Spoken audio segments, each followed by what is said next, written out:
Madame, monsieur, bonjour. Bienvenue dans ce flash d'information du lundi 22 mai 2023 à la présentation Léopold Diagandiaï accompagné par Ismaël Mbeng depuis la partie technique. Commençons ce flash par l'affaire opposant Ousmane Sonko à Adji Sarr qui l'accuse de viol et de menaces de mort depuis 2021 progresse après un premier envoi.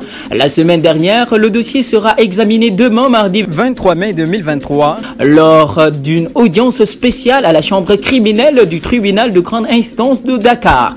Ousmane Sonko, maire de Ziguinchor, est considéré comme le chef de file de l'opposition, ne s'était pas présenté lors de l'audience précédente, réaffirmant ainsi sa position de désobéissance civile envers le système judiciaire sénégalais, qu'il accuse de violer constitutionnellement ses droits. Il devra maintenant faire face à ses responsabilités devant la justice.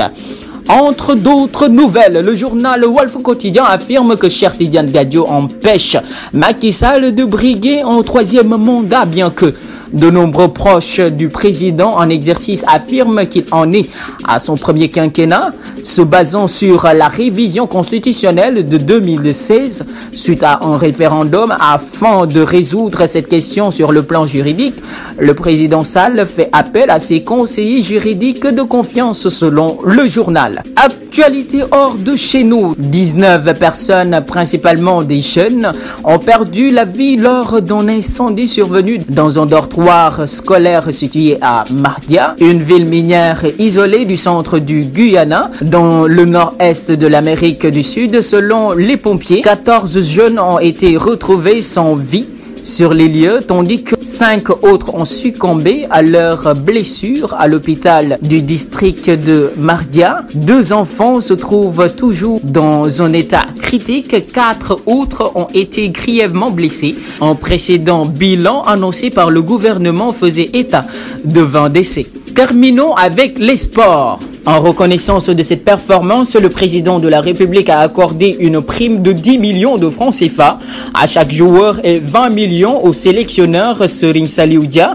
ainsi qu'aux autres membres de la délégation qui ont brillamment mené l'équipe à la victoire finale de 2-1 contre le Maroc lors de cette compétition organisée en Algérie.